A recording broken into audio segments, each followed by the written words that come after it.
of training in leadership and the consulting skills.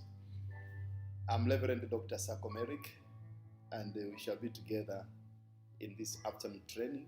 And this is session 1. We go to session 2, session 3, until session 4. During session 5 is when we are going to consider about doing the certification on leadership. But those who proceed from there will get the gaining of skill on consulting. So we're starting with leadership, and then afterwards we'll go to the consulting skills training. So first of all, I thank you all who have made it to this afternoon and attend this session at this place. And it's my belief that based on this training and this presentation, I'm going to ignite what is inside you. I would like to insist that every human being in this world is born with certain leadership potentials. There are gifts God has put inside you that must be steered, that must be raised so that you may become the best person of who you could be. Now, to start this afternoon session, as I said, this is training is under auspice of Institute of Management Consultants Tanzania, and we shall start today by a basic introduction to leadership.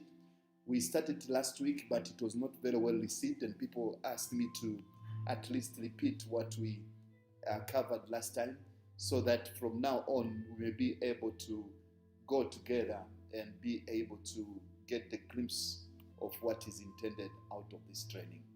Now, the real objective of this training is to give you some insights and understanding on leadership. And every person who is born a leader.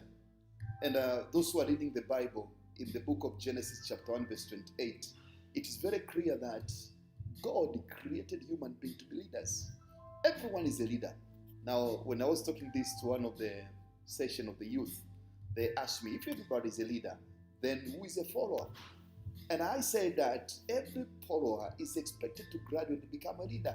The word is too big for all of us to fail to lead, because what you're supposed to lead is on everything that has been created in this world. I was talking to another class and he said, the deposit of minerals under the earth crust, the deposit of animals and things which are in earth crust is too much enough for everybody in this world. And therefore, don't worry, just find a way to excite what is inside you, to ignite that fire in you, and soon thereafter start throwing the ball. You might be a businesswoman, businessman, you might be a scholar, any field, but this afternoon, in course of discussion, we shall be able to underscore the significance of better you. And I'll request that those on the YouTube, those on social media, please feel free to send your comment, to send your question, and we shall be able, wherever we get the opportunity to respond either online or in course of the discussion this afternoon. Now, the session is going to be starting in next 2 minutes. So please, just relax, have your notebook aside, and let's deep dive through the leadership lesson. Thank you very much.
Thank you very much for waiting. And now I'm in a position for us together to start our session. My name's Sako Merrick. I'm Reverend Dr. Sako Merrick. I'm the part of the founders of the Institute of Management Consulting Tanzania. And this afternoon we shall try to cover the first part of leadership skills, a practical sense, and that's part one. The aim of this training this afternoon is to help to start building your leadership skills, practical impartation of the basis for you to start showing case of your leadership capability. Number two is to provide some tools and tips that will enable you to take the lesson back into your area of work, your school, your business, or any area that at least will be applicable in this life. And out of that, also the aim of this training is to provide practical insight on improvement of your leadership abilities, particularly as you come from this seminar to be able to interact with those people near you and react based on the knowledge base that you acquire from this very training. So those are the three main parts of our really training. And the word leadership and why we are training about leadership is because human beings are made to lead. You yourself, you've got certain potential of leadership that if they're made well to come to your unconsciousness, you'll be able to become the best of you. We know for sure life has got a beginning date and there is an expiry date. And in that regard, it's very important for you to understand yourself and being able to understand your gifts that can help you to become the best person you could be as the Lord created you. Now, when you talk about leadership, you're talking about some key insight. We're talking about vision. We are talking about inspiring others. We are talking about motivation. We are talking about saving. And this is very important at the moment. Leadership is not about become a boss. And that's a mistake many people make. They think that if you want to be a leader, then automatically you're supposed to be on top. No. We look at an example of one of the best leaders in this world, that the Lord Jesus Christ. When he was talking about leadership, it was very clear, eminent, that he washed the feet of his disciples to showcase that leadership is about becoming a servant of others. And by becoming a servant of others, you create influence. Now, maybe before I go further, I would like us to have a small discussion on the baseline for leadership. What to make up that boat called leadership? And they talk about leader, and they're talking about a ship. What is the really baseline? What are the foundation of a concept called leadership? There are two words which you see there. And there is a word leader, leader, and a word ship. So what lead is the difference that makes a sense. But before going to there, I would like us to underscore some of the baseline, the foundational stone for leadership. Then from foundation stone, we can create something better for us to get insight of what can be inside us that will make a difference to your life and whatsoever you are doing. Now, typically, any person who has an attitude of a leader is a person who looks things in a different way. And typically is to accomplish a goal. Leadership, a ship that you want to move forward. You lead a ship. You lead a ship to achieve or accomplish certain goal or certain objective. There is no way you can be a leader without having certain goals you want to accomplish or you want to achieve out of your life. So, as I said, we are talking about visionary person, a person who look a big picture on something you want to achieve or to become in life, and then working hard, motivating others to reach the best person you could be. Because the first incidents we are saying that if you want to go a distance, go alone. But if you want to go far, go with others. So there is no human being can accomplish everything by himself. But before I go further, I would like us to make a foundation stone for the meaning of leadership. Typically, leadership is about power. Leadership is about power. There is no way you can lead a sheep without power. And we know for sure that there are almost about 4 major sources of power. The first source of power is what we call legitimate. When you talk about legitimate, are the positional power that we have in our lives. Some people, they are born legitimately in the house of the monarch, and therefore they become princes, and they become prince, and they become later they become maybe queen, or they may become the so-called kings, because by position of where they are, by being in that attribute. Some people are appointed by the presidents, some people are appointed by other people in the society to become leaders. That's legitimate leadership. And they receive power. That's part of the power. Now, a legitimate leader, if he underscore the skills and the tools to become a better person, he could lead and become a best of good in this world. That's why we are trying to train people. We might have a legitimate position.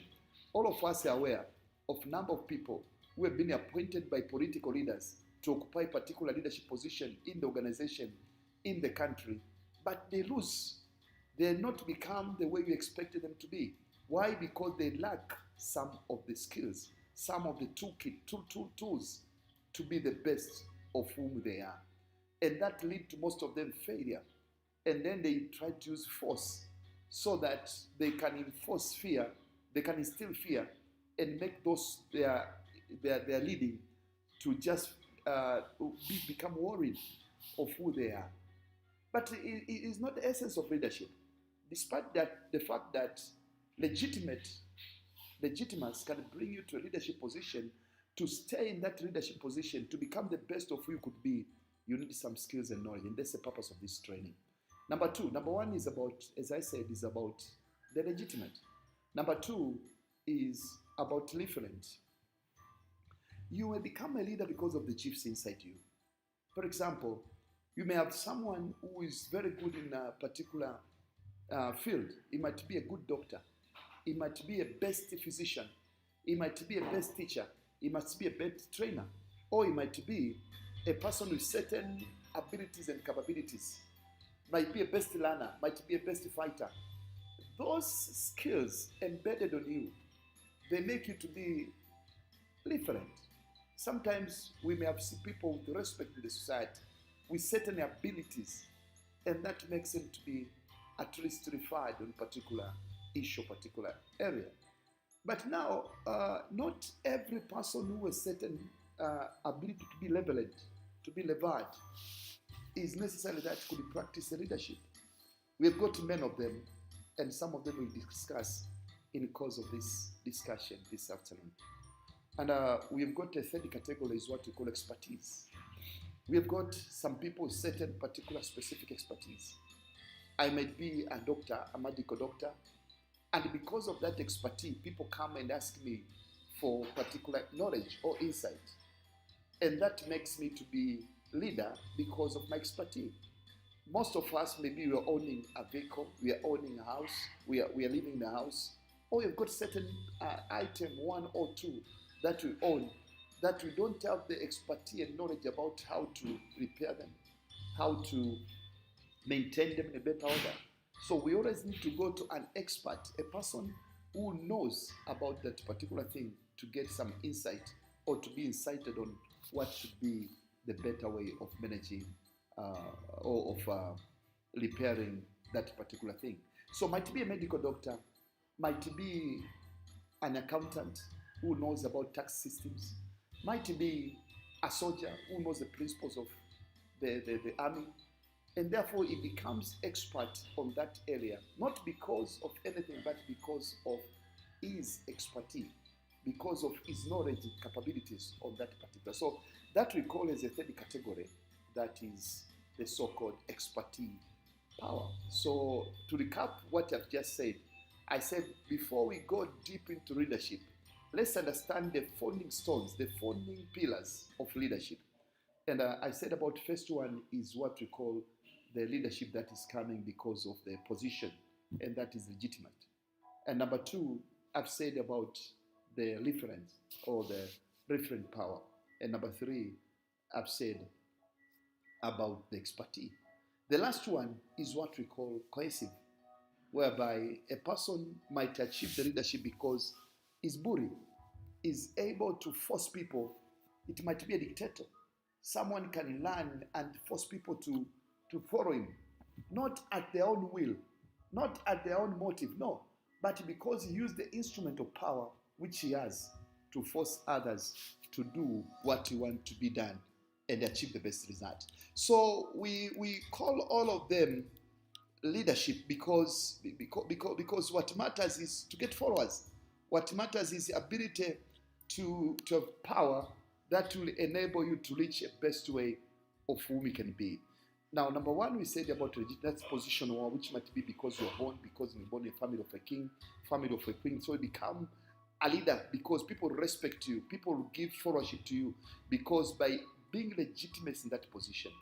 But it's useless to continue there. It's just like having a very good airplane, and then you don't know how to fly it. That's what we call about the power source. It might have all fuel, full tank of the fuel, but the ability to know how to maneuver in the air, how to go about the way we are going to land, the way we're going to take off, the way we're going to taxi, whatsoever, it requires certain skills and knowledge. So becoming a leader by position, that is what we call the legitimate, it requires some skills, and that's what we are training this afternoon, to embed some skills on your power which you have as a leader. I said about referent, and I said it's ability of a leader to influence for us because of people admire him, because of respect, because of the identification with the leader. And typically, people follow that in a particular. For example, if you look on the Lord Jesus Christ, he was having some reference, that is certain administration, certain respect, certain identification as a leader, as he came to rescue the humanity in that reason. So it's a different power, and many people call levelent or referent. This refers to the same kind of approach. And the third one we said about expertise, whereby because of your expertise on a particular area, that makes you to become a leader. That is a perception that you have certain elevated level of knowledge or specific skill set in the organization or in family or in a society that makes people to feel that they need to follow you that particular thing or particular issue. And we said also that you might be the cohesive, and that's the most difficult because that use of force to get employee, to get staff, to get people to do what you wanted to be done in the organization. You use force to punish people who don't comply to what you want to achieve. Use force to punish people so that you may achieve your interest. Now, it's the short-lived most of the time. And always it follows by shame. We've seen that practically in this life. We have seen a lot of difference on that, whereby we see some people never achieve the best they could be. So I said 4 things that becomes the cornerstone, that become the pillars of leadership, without which you can't proclaim or you can't be a leader. That's the power. Leadership is about power. And they said that there are 4 major sources of power in a classical sense. Number 1 is the legitimacy. That is the power derived from your position in the society, in the organization. And the people need to comply because of your position. You may be the boss. Most of them are also called bosses. They have got that legitimate power. But now listen carefully. You may be a legitimate leader because of your position, but you may have some tools and skills to enable the people in the organization to you get the buy-in of the people to achieve the expected results or the expected goals in the organization. Because I said, by definition, what's leadership? In a very simple form, leadership is about leveraging influence to achieve the goals. And I repeat, leadership is about leveraging influence to achieve the goals. Now, you may use force by becoming a cohesive leader. You may have position in the organization or in the society that makes you to become a leader. You may be different because of certain gifts, certain kind of admiration people may have on you. Most people do have charisma. They look on that way. If you ask me today why Nelson Mandela became a leader and why people decide to follow him, I may ask you, is it because of legitimacy? No. He was not born from the king or from the queen family. Is it because of cohesive? He used the force? He didn't have even an army. No. He became a president, but he had some certain qualities, some certain skills in him that make people to follow him. Did he use force? No. Did he have a certain expertise? He was a lawyer. But soon after the time he was imprisoned by the authorities, when he came back, I think even that remembrance of the law school whatsoever, it was not easy. So we can talk about expertise. But Nelson Mandela had a certain different point whereby people at a certain level of feeling that they need just to follow him because of certain level of admiration on him, the way he persevered, the way he was talking, the way he changed the mindset. Instead of going through the revenge, he decided to go through the harmonization, through the discussion, and through the compromise, whereby now we see the better society in South Africa and the countries of the world. So as I am closing, the first part is understanding the meaning of leadership and the pillars of leadership. And I want to put some of the key points. I've said that leadership is about leveraging influence to achieve particular goal. I think I referred this by saying that alone you can go a distance, but with others you may go far. Nobody in this way ever achieved great results without a team of people working together. There's nobody who's multi-skilled with certain capabilities to be the best of whom he can be. But there are so many people behind him who have done that the best. Any organization, you may talk about Steve Jobs, you may talk about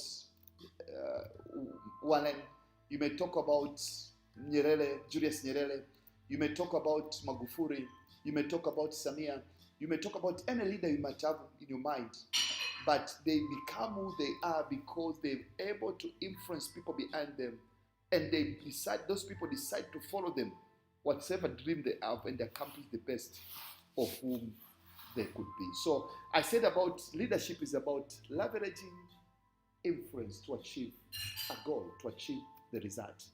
And I said under leadership there are 4 pillars. When you talk about leadership, number 1 is the power, the source of power on leadership. And I said number 1 is legitimate, that by position. You are appointed to a particular position.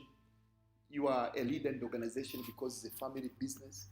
You are a leader because you are born in the family of the lawyers, or you're in the monarch family. Automatically you become a leader because of that. You are a leader because you are appointed by the president. That's legitimacy. Now, most of people appointed in legitimate position, about 80%, they are not able to deliver the expected results, and they're not becoming a leader. The power they have, they misuse. Number 2 is what we call referent, whereby we talk about you are influencing the followers. You're influencing people because of the certain respect they have for you, certain admiration, or certain identification, which I said, which is like the Nelson Mandela. And on the legitimate part, we are talking about Queen Elizabeth. We are talking about Prince Harris. We are talking about the people who, because of the position they have, we are talking about regional commissioner. We are talking about the minister of particular portfolio. We are talking about the president. That's all is legitimacy. Now, the second one is what we call about different. And here an example I've given is about Nelson Mandela could be a better example. We can have the Martin Luther King. All of them, they had no army. They had no army of their own, but they were able to influence the society. Now, you can think in your mind whether your parents were legitimate, I don't know, or it's because of referent. Number three, I've said is about expertise, whereby you have got particular special skill that makes you to be a very different person. That is, the people look at you because of certain level of knowledge. Now, I'm using a doctor. I can use a doctor as an example. Not every doctor is a leader. Despite that, all of them, they've got certain level of expertise. But some of them have been able to understand the tools and method for them to become greater on their career, and therefore they become leaders.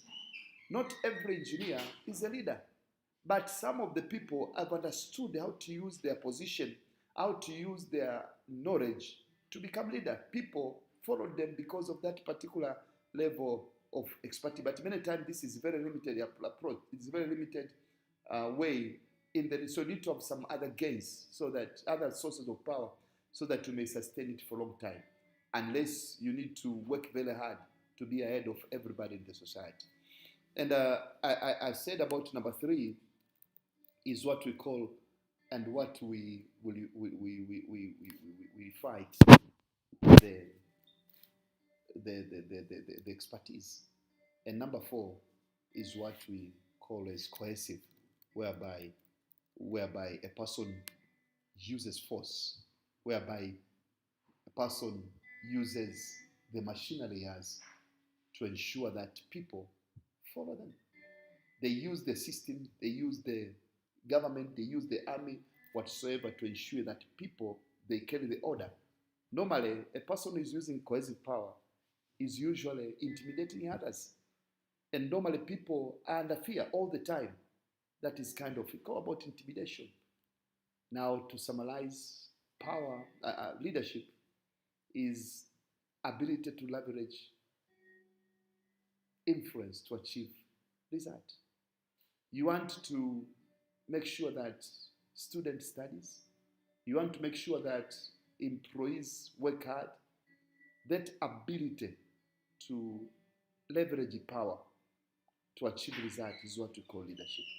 And I said there are about four major sources of power that are in the leadership. Number one is what we call legitimate. Number two is what we call expert.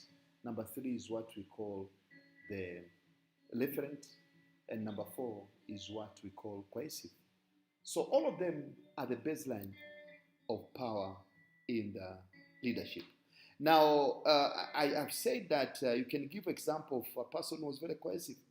I don't want to mention, but you know, Idi Amin Dada, Mobutu Sese Seko, in Africa perspective. All of them, they use cohesive forces to achieve of whom they become. But also, when you talk about example of expert power, you may have the Newton with the three laws of motion and other laws. We have got Galileo Galilei.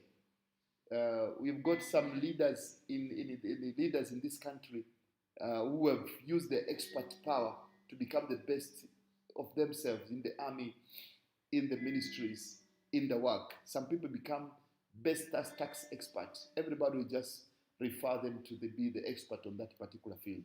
That's because of the level of expertise power.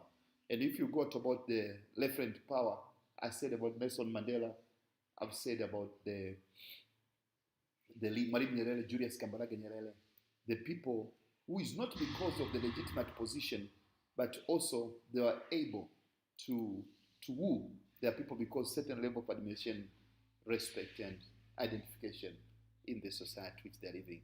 And last one, I've said about the so-called legitimate, whereby we talk about the position-wise, which is so many. Most people, and they are able to gain power because of being appointed in a particular position. You may be a manager, you may be a director, and you become a leader on that particular field, on particular organization, and that gives you the position of power in that particular situation. Now, that makes an end to our first part, whereby we defined what is leadership, and that is ability to leverage influence to achieve a goal. Ability to leverage influence, to influence the followers to achieve the best goal it could be. And we said about the pillars of leadership. We said There is nothing called leadership without power. And the basis of power, there are four, of which one of them is, perhaps you can remember, can you recall them? May I ask you to recall you now as you're listening to this audio? What are the main sources of power as a leader you could gain or you could have?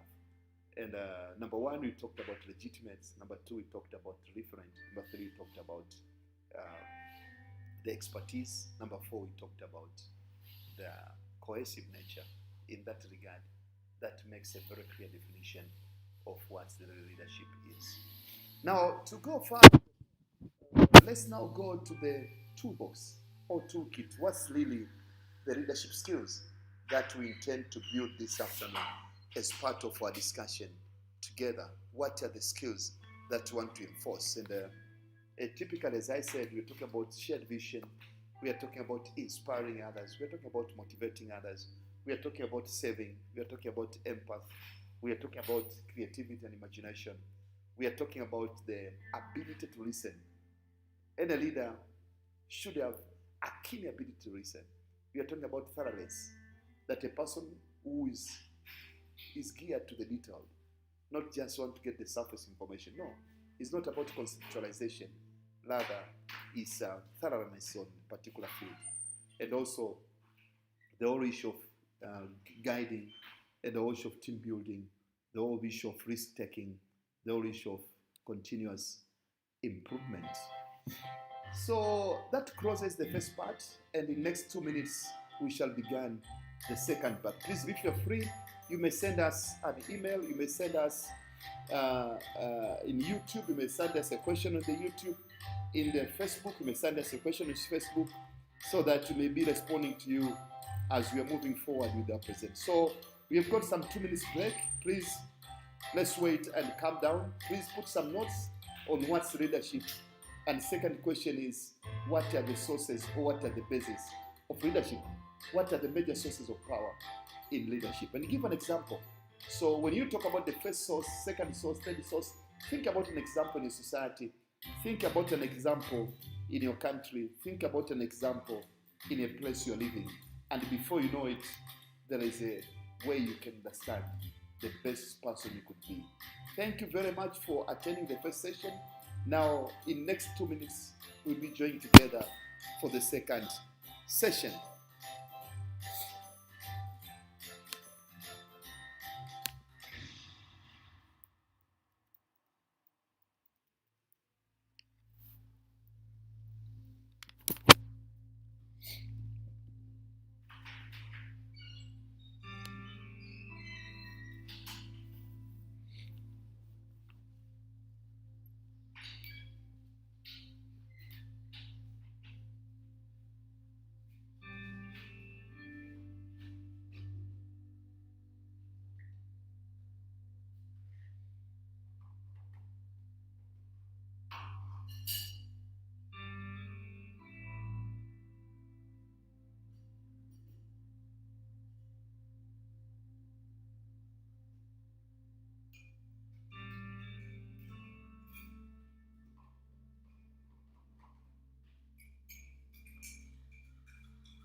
Yes, welcome back. Now let's continue with our next session. As we said in the course outline, that we are talking about leadership skills. What kind of skills a leader should have? We said that it's not, it's not necessary that every power can result into better outcome, because we define leadership as the leveraging of influence to achieve a goal. And in that regard, it is important to know how do you use the power that you have to achieve the goal. And in that regard, how do you use the power to ensure that you woo the followers so that they may be able to buy your vision and achieve the best result. I remember when I started working as a leader, first I was in a legitimate position. I was employed first on a very junior position, and because of my working and etc., my seniors thought it's better to give me another better position. Now, my background, I was raised in a family whereby my family is, my father was a bit cohesive. So he was very strict. He was very tough, and used the punking and using the stick, using whatever method to ensure that we follow of the directive and live in the house according to the vision he had. So it was a bit like a cohesive kind of leadership. And now I become a leader in a department, in a session. So my first understanding on leadership was to use force. And I failed because now I was alone doing the work. I couldn't get the staff to stay in the office. I couldn't get people to support me to achieve the result that I expected. And there I had to go to learn some basics about how to influence others to achieve together the best results. The only challenge is you may force yourself, and this is what has happened to most of people who are very intelligent. I've been with the leaders who are very intelligent with certain capability, and they believe that they could achieve the outcome of the goals of the department, the goals and outcome of the organization by themselves. They ended up frustrating. When they are not around, nothing goes. When they are around, people will pretend. But you cannot get the best results from a human being by forcing him. And you cannot be everywhere, you're not omnipresent, well, you're not omsense. So naturally, you'll end up being frustrated. And most of organizations, they failed and they never achieved the best of what they can be because of such kind of thinking. Now, what you need is, after having the power, whether you are appointed by the government, you are appointed by the minister, you are elevated by your seniors, you need to have some leadership skills, ability and skills, the tools to help you to leverage influence to achieve the best results on that particular organization or that particular company. So what are the leadership skills? Leadership skills are the tools, behaviors, and certain capabilities that a person needs in order to be successful at motivating and directing others. So we're talking about three things: tools, behaviors, and capabilities. We shall go deep to them. Tools, behaviors, and capabilities. How do you behave to your subordinate for them to be sure that they need to buy your vision? They need to buy your department vision, your church vision, your whatever organization vision. So you need to have some tools. We shall talk about the tools in course of this coverage.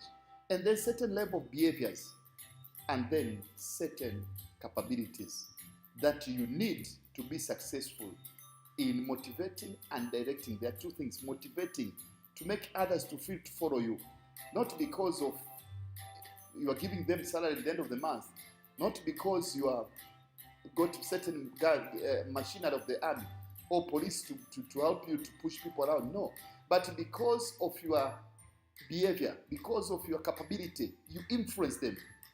So the definition of leadership is core to understanding the skills. That is, ability to leverage influence to others to achieve a common goal.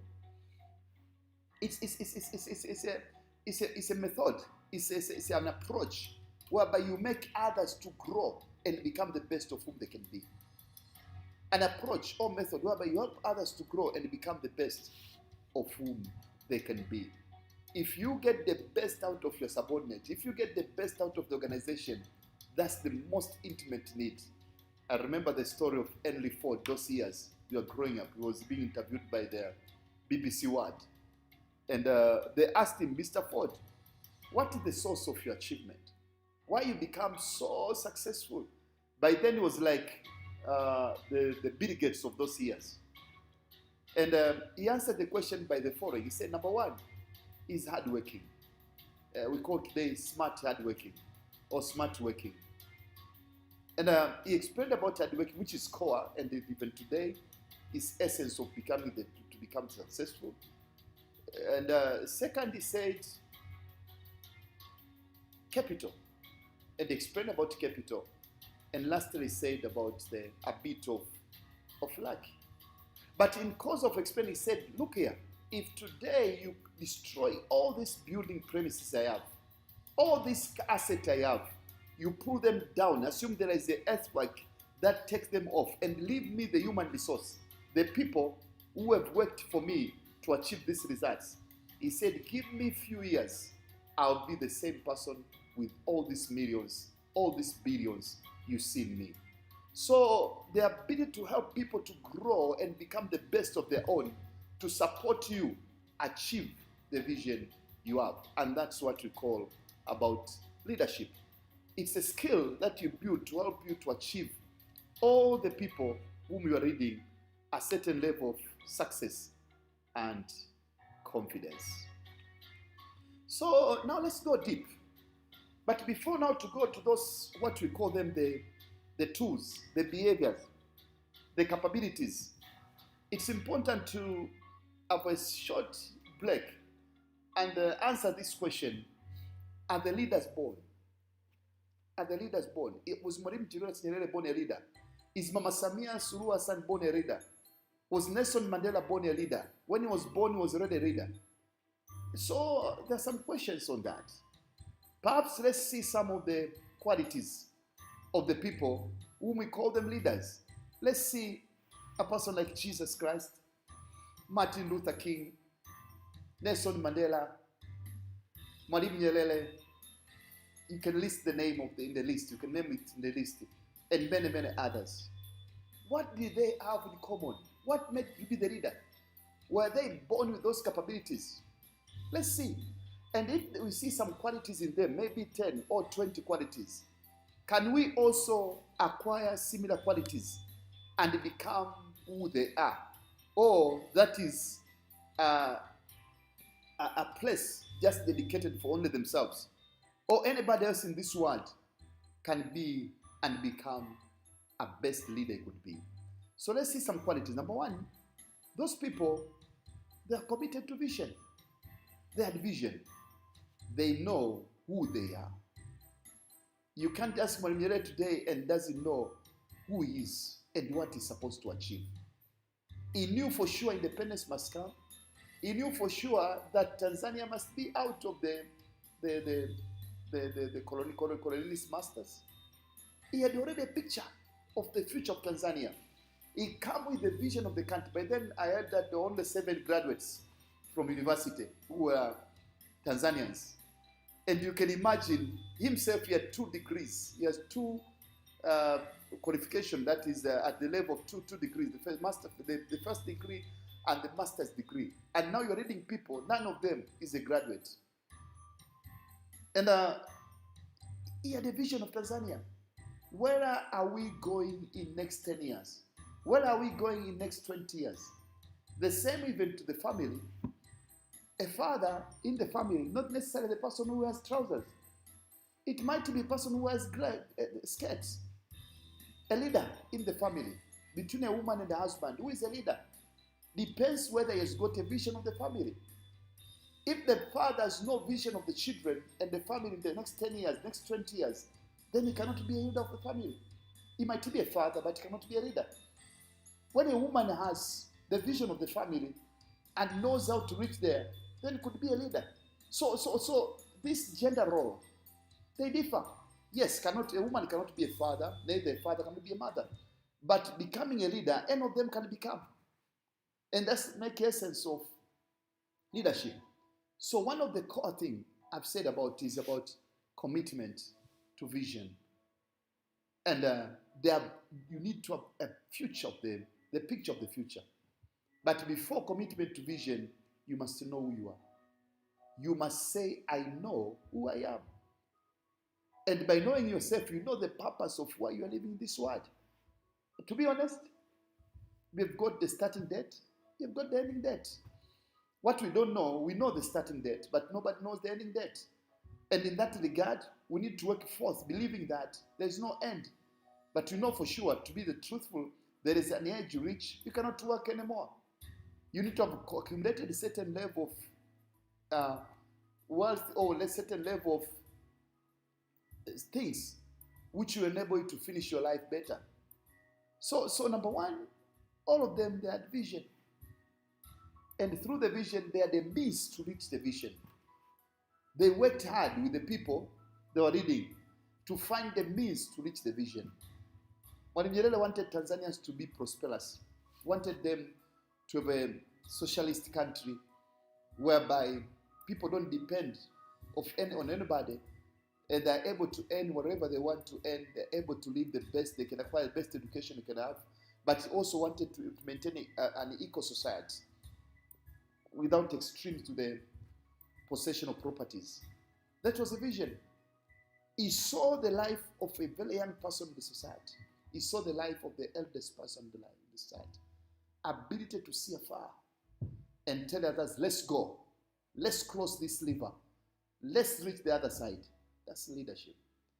Number two, they knew their Lord, that they're leaders. You must be able to know who you are. And therefore, you can embed yourself, talk about the leader. You become a leader of who you are. Number three, all of them, they had integrity. I said last session, integrity is ability to say what you do. When you find a person who says A and does B, that person is the most dangerous, can never be a leader. Integrity is not about matter of morals. They're different from morals and integrity. I'm not talking about morals here. I'm talking about what you speak. You must do it. If you promise, you must fulfill it. If you say and tell others this must be done, you must do it. I give an example of Lord Jesus Christ. When he said pray without ceasing, he was praying every time. He was praying without ceasing. And that became his anchor to move forward. So when he said about praying without ceasing, he meant it and was doing the same. I remember sometimes when we were growing up, there were some preachers telling us, do what I say, but don't follow what I do. And that's never become a leader. They ended up being a wasteful person, and people soon lose interest on listening to them. So number one, vision and mission. Number two, they knew what their role as leader. Number three, they had integrity. Integrity, I said, is not about moral integrity. I'm talking about ability to live what you say what you mean, and to mean what you say, and live what you say, and mean what you live. That's kind of leadership we're talking about. But number four is all of them become the exemplifies what they believe to be correct. They exemplify the future. They live by example. When they say we need to do something, they were starting to do themselves. You never saw Mwalimu maybe putting his children to go to study abroad while he knew that we can construct our own schools here. He was able to live off the mission and the vision he had for this country. Number five is now leveraging influence to others. All of them, they knew how to motivate others. I remember Martin Luther King's speech, where when he was about to end his life. Martin Luther King's speech, and when he was saying about the future of America, and you remember the word I have a dream. I have a dream, and I can have maybe you caught what Lily he said when he talked about the I have a dream. He was able to become the the best reader when he was fighting for civil rights in America. He never had a gun, he never had an army, but he was able to give a picture of what really it means to tell others about what the future is embedded with, what a future is looking like. So, as I said, there's a quality, I'm trying to exemplify quality number 3, that is, he understood by his speech, by his words, to motivate others so that they can achieve the best goal. They can achieve the best of whom they are. Perhaps let's see, or let's hear what Lily Martin Luther King said when he was in that square explaining about the future.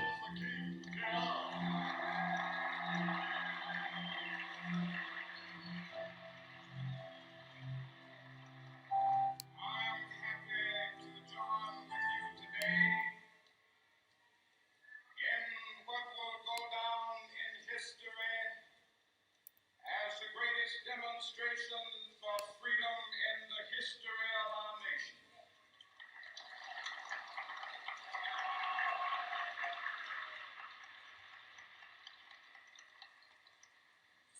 50 years ago, a great American in whose symbolic shadow we stand today signed the Emancipation Proclamation. This momentous decree came as a great beacon light of hope to millions of Negro slaves who had been seared in the flames of withering injustice. It came as a joyous daybreak to end the long night of their captivity. But 100 years later, the Negro still is not free. 100 years later, the life of the Negro is still sadly crippled by the manacles of segregation and the chains of discrimination. 100 years later, the Negro lives on a lonely island of poverty. I have a dream that one day this nation will rise up, live out the true meaning of its creed. We hold these truths to be self-evident, that all men are created equal.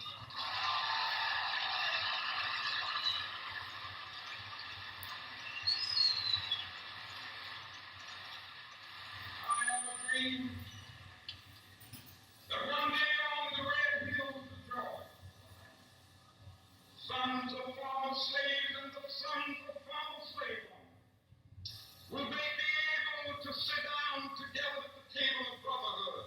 I have a dream that one day,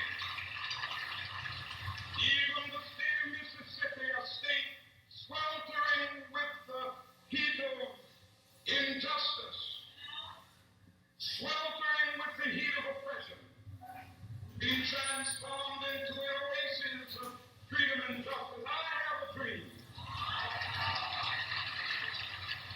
My poor little children will one day live in a nation where they will not be judged by the color of their skin, but by the content of their character. I have a dream.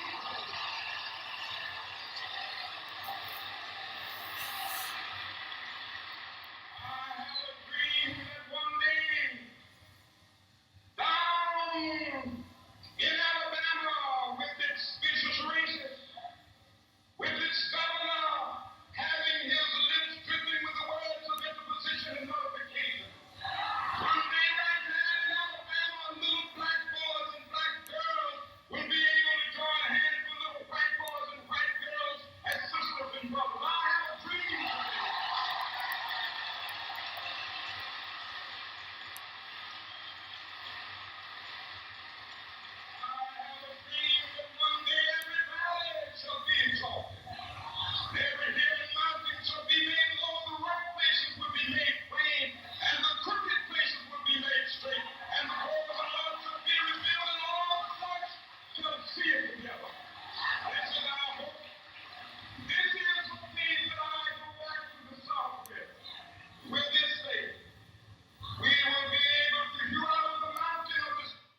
Yeah, I think it's you can finish the end, but please, it's available on the YouTube, so you may get time to finish it. But maybe to sum up of what Dr. Martin Luther King was all saying about as a key word to summarize what he was there, he began his speech by acknowledging his surroundings. Standing before Lincoln Memorial, he discussed the President Abraham Lincoln Emancipation Proclamation issued 1 century prior. King stated that despite the great promise of the proclamation, black Americans were still not free. They face heavy discrimination and segregation. They cannot fully participate in the society. They remain poorer than white Americans. King's speech, like the March on Washington, means to draw attention to his inequality and oppression. King stated that the U.S. founding document, the Constitution, and the Declaration of Independence made promises to all Americans regarding their unalienable rights. But the people of color have not been able to fully reap those rights. King compared the situation to a bad check, meaning that American institutions have failed to deliver what they promised. King speaks on behalf of the protesters present, stating that they refuse to believe that there is not enough justice to provide equality for all Americans. He believes it's possible to cash in the check and receive the full benefit of freedom, safety, and equality. King stated that there is no more time to wait on to make gradual changes. Rather, the United States need to make changes immediately and swiftly. King emphasized this point through anaphora, repeating the phrase, "Now is the time." He explained that those who believe that black Americans need merely blow upstream will be for a rude awakening. If the demand for equality and freedom are not met, the poor protest and disruption caused by civil rights movement will only heighten. King then addressed the activity of civil rights movement directly, referring them as my people. He urged them to remember that in order to achieve their goals, they should not let hatred or bitterness affect their actions. He encouraged them to avoid physical violence while they protest and to remember that there are many white Americans who want to work towards civil rights as well, as evidenced by their presence in the protest. After the king encourages the audience to continue to protest peacefully, he validated their cause and emotions. He stated that black Americans can never be satisfied until their full rights are granted and protected. He gives specific instances of unacceptable circumstances in the United States that need. So what I was trying to put here is about, are the leaders born or made? I say some few qualities of the leaders that you can see from some few leaders as exemplifying what real leader represent. And now I was talking about Martin Luther King. And we find the skill number one is he had a vision. And a leader, even yourself to become a leader, you must have a vision. And then you need to find a means to achieve your vision. That is a mission. Number two, you need to know who you are. You need to know that you're born a leader. You are able to lead wherever it could be. It could be a medical doctor or any other person. It can be even a student. You are able to influence others. Now, leading in the school, it does not mean to become number one. That's not leadership. I'm not referring here. That's a position. So I'm talking about ability to influence others to achieve the best results in the organization or in the environment. Number three is integrity. I said living what you say. Ability to say a thing and live by that thing. Number four is to set an example. And number five, which we have seen from Martin Luther King, is motivating the behaviors of others. He saw the crowd, he knew what they want, and he was able to communicate to them what the expectation is. Number six is the quality, is the ability to communicate effectively. The speech of Martin Luther King had no much words, and it never took more than almost about not more than few minutes to that regard, and still it was a very effective kind of, it was almost 6 minute speech. but it had impact that lasted for some generation from that time. And that made even the Americans to just give what was requested by the people of color to make a difference to the society. So ability to communicate effectively. I remember when I was studying or starting my leadership career, I thought people would know by themselves. So sometimes I would not even be able to tell my subordinates what is expected. I thought that a human person, a human being was grown up, he might know. I remember in one of the families, they recruited a housekeeper. And one morning, the woman, the mother, or the woman in that family woke up. And if the lady was sitting on the sitting room and was watching TV, it was almost 7 o'clock. And she asked her, have you swept the house? No. Have you cleansed what and what? No. She said, why? So she slapped her. That lady started to cry and later requested that she should go back to her home. Why? Because the woman in that house never communicated anything to that girl. She just believed that, she just had the assumption that that girl would just start doing everything, that never. So ability to communicate effectively, it is very important. But now and on, you've seen people when you're driving a car, someone is so indicating to go left or go right, and then they don't go. Or they can put an hazard, which you don't know whether the car has got some mechanical problem or something wrong in the ahead of you. So the communication is very important. That will help for us to have a common ground of understanding of what is required to achieve the best leadership capability. So, number one, commitment to vision and have means to achieve the vision. Number two is to understand the role of a leader. Number three is ability to live what you say, integrity. Number four is to understand the way to motivate others. And number five is to communicate effectively. An effective leader, communicate effectively.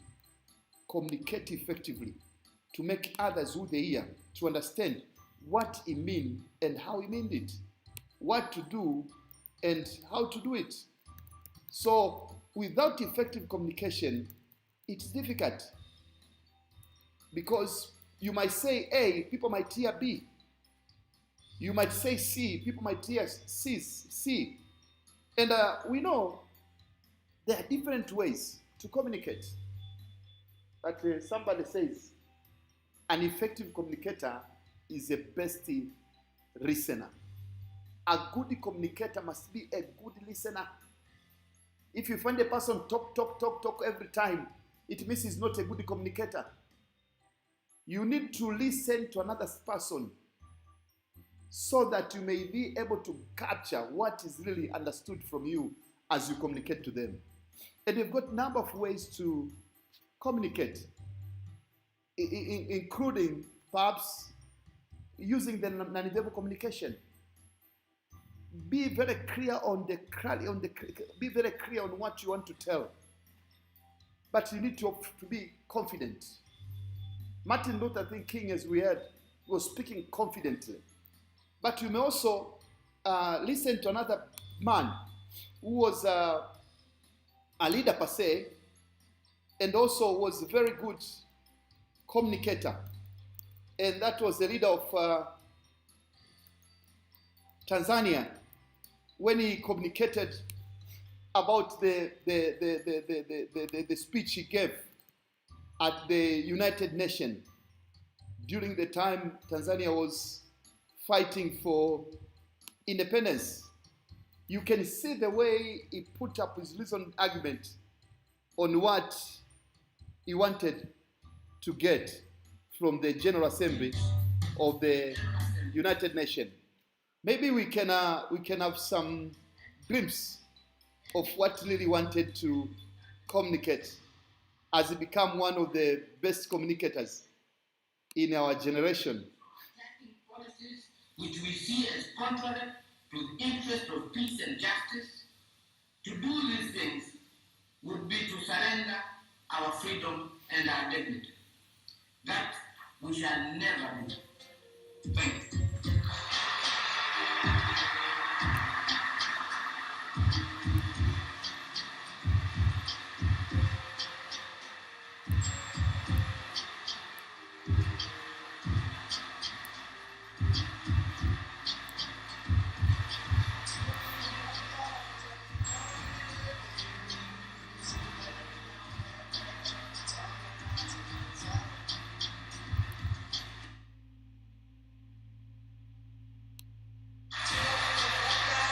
So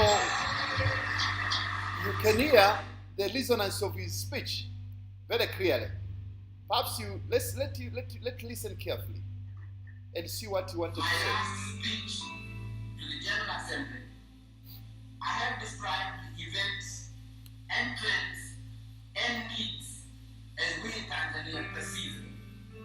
To be silent when we see danger, to refrain from attacking policies which we see as contrary to the interest of peace and justice.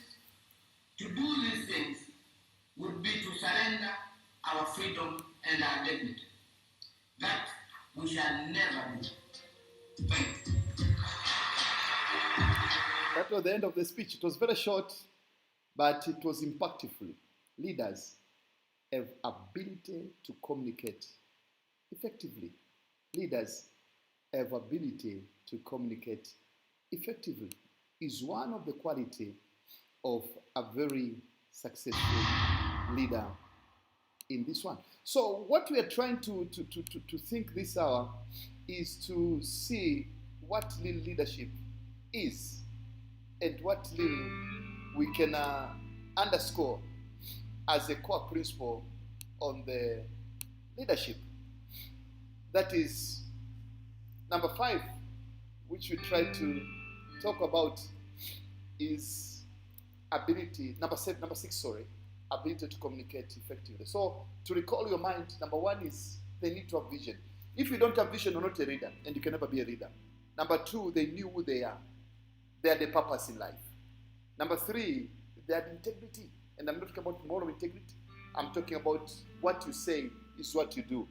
Number 4, they are led by example. Number 5, they're being able to motivate others, as you saw in Martin Luther King's speech. Number 6 is ability to communicate. Mwalimu was very clear when he went to the UN. And every time Mwalimu wanted to communicate something, Mwalimu Nyerere always would communicate with clearly what was his intent, with very nice words. We shall see some more speech of Mwalimu Nyerere in course of our presentation next session. And number 7 is the willingness to take the risk. That is, a leader should be a risk taker. But now we're talking about calculated risk. When you've got a vision, when you've got a goal, you must know what can go wrong. Leadership is about knowing what to go wrong. The role of the head of department is to know every morning when he comes to the office what can go wrong. The role of a leader, if it's a church leader, if it's a regional commissioner, if it's a street chairman, the role he has in mind, if it's a father in the house, if it's a mother in the house, and he's a leader, the role he has in mind is what can go wrong and what should I do so that nothing can go wrong. When school fees come, you need to think ahead of time that the season will come, I need to pay for the school fees. Not to wait until the school, that's not a leadership. That is awkward kind of leadership. Last one is all of the leaders, we see them. Nelson Mandela, Mwalimu Julius Kambarage Nyerere, name it, any leader you talk about, they are problem solvers. Leaders are never problem makers. They look on the society, they look on wherever they are, and they find means to address challenges and problems that is facing the society they are living in.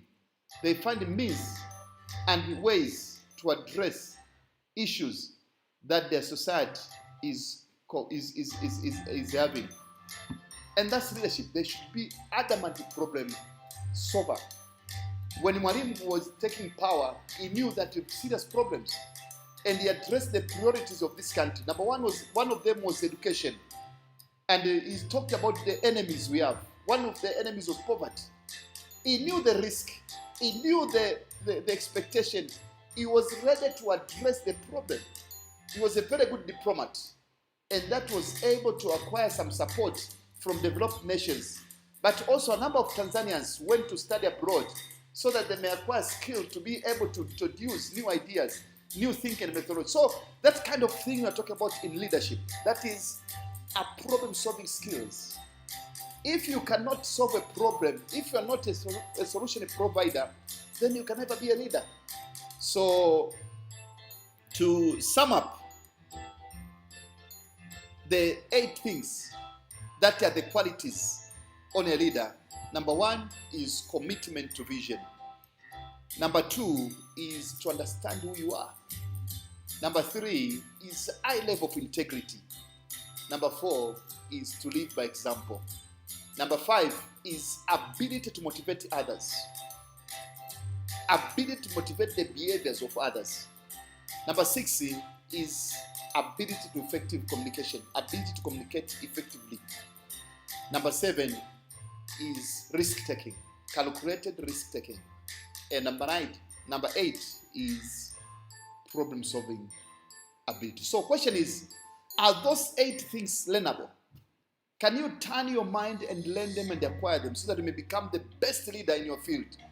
Whether you're a doctor, whether you're a teacher, whether you are a nurse, whether you are a student, whether you are a politician, whether you are in whatsoever sin you might have, you can always learn those 8 things that make you a better leader. So to conclude my matter is, leaders are made and never born. Everybody is a leader. Every human being, 80 billion people, is a leader. And as you're aware, every day, 320 people are born. 320,000 people are born. And every day, 150,000 people are dying. So the balancing is very clear. So each person who is born to the tune of all the people in this world, 7.8 billion people, everyone is a leader on a particular gifts which he has, of which yourself, you are a leader on particular gifts. So you need to have skills, have the vision, understand who you are, take time to understand who you are, demonstrate integrity, live by example, understand how to motivate others, because alone you can go a distance, but with others you can go far.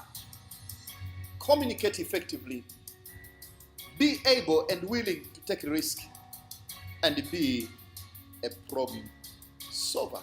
So the purpose of this training is to make you a master and become a master in leadership, so that the best in you can be found. Notwithstanding, in order to reach where I'm saying, I need from you open mind, ability to put into practice what I'm teaching you. I need from you patience, ability to be able to be patient and wait what can be done best. Number 4 is putting the commitment to put what you learn into practice. So number 1, I need an open mind from you. Number 2, I need patience. And number 3, I need a full commitment. Then from there, we can reach together where I want to reach. So next session, that is next Saturday, we are going to look on the now top qualities of a very successful leader. Top features of a very successful. We want to talk about traits of leadership. Traits of leadership. We have got the founding 3 traits and almost more than 9 additional traits based on the founding traits. So that is our next coverage. And I thank you very much for attending our session today. And it's my belief that you'll be with us again next Saturday, starting from 3 p.m. to 5 p.m. And you may watch us through YouTube. You may watch us through the Facebook. You may also watch us through the team program, of which you need to request for the password to join, or the number, the passkey. And then you may send us the mail. And as I said, my name is Reverend Dr. Sakomeric. And you may reach me by a number 0784 405108. Anytime you've got a question, you've got something to share, feel free We want to create a mass of leaders for our nation, for Africa, and to influence the world to a different direction. The aim of Institute of Management Consultants is to build up the soft skills on the people so that they can become best of who they are, so that they can contribute positively to the organizational achievement. Once again, thank you so much for being together this afternoon. And I would like to welcome you again to the next session. Just to sum up what we've done today, we looked at what is leadership. And we say a simple definition of leadership is ability to leverage influence to others so that you can achieve the common goal. Ability to leverage influence to others so that you may achieve a goal. And we said about the pillars of leadership, that the sources of power in leadership. We discussed about legitimate. We said about different power. We said about expert power.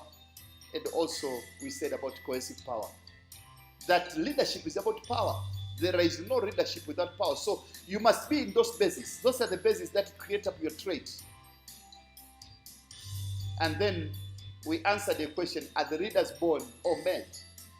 Are the leaders born or made? I said that there's no one who's born a leader. But everyone is born with a gift. And therefore you can use your skill. You can get certain tools that are the skills to make you the best of whom you can be from the gifts you have in you. And your gift is not my gift. Another person's gift is not your gift. So it all depends on what you want to achieve out of life. But we said, why we are saying leaders are born, are made, not born? Because of the 8 qualities that I mentioned to you that makes a leader to be the way he is. I said number 1, you must have a vision. Any leader has a vision. If it's a family without a vision crashes. Life without vision crashes. I met some people who studied agriculture. For them, they thought the vision is to be agriculturist or to go to agriculture. But they never knew they could be a very best technologist which you can have in this world. They could start even programming. They could learn certain skills, certain knowledge in the internet and become the best of whom they can be. So whatever you've got a founding degree does not necessarily mean that is your direction. It gives just a broader knowledge of what you want to acquire from the skills you have, from the talents you have. It can make you better. So number 1, vision. Number 2 is understand who you are. Number 3 is the integrity. And I said integrity, I'm talking about moral integrity. I'm talking about living what you say. Setting an example. Understand the skills and techniques to motivate others. And I said about communication, that is effective communication. Ability to take risk, but I said calculated risk. Problem-solving skills, ability to solve difficult and complex problems, and coming with that, like you've got a light in your head that can help people to address difficult moments. But we said that those skills, they can be learned. There's no one born with those skills. All the leaders you talk about, Martin Luther King, Nelson Mandela, our Lord Jesus, Mwalimu Nyerere, Julius Nyerere is a leader. I'm talking as a leader. All of them, there are 3 important things. Number 1, which you can also have, open mind. Be ready to change, like a child. Don't stick to what you believe in the previous. Patience and commitment to put learning into action. And commitment to put learning into action. Through that approach, you'll be able to demonstrate your leadership capabilities in whatever you do. Thank you very much this afternoon. Let's meet again next week from 3 p.m. to 5 p.m. on Saturday. Have a good day. Answer the following question. Question number 1, recap what is leadership and be able to define it. Number 2, what are the sources of power in leadership? And be able to define the 4 sources of power in leadership. Number 3, are leaders born or made? Think about that. Don't claim. This is not a class to claim. But think about that. Look on the leaders you know. What are the qualities they have? What are the best things in them that you can learn? Until next time, God bless you. Thank you very much.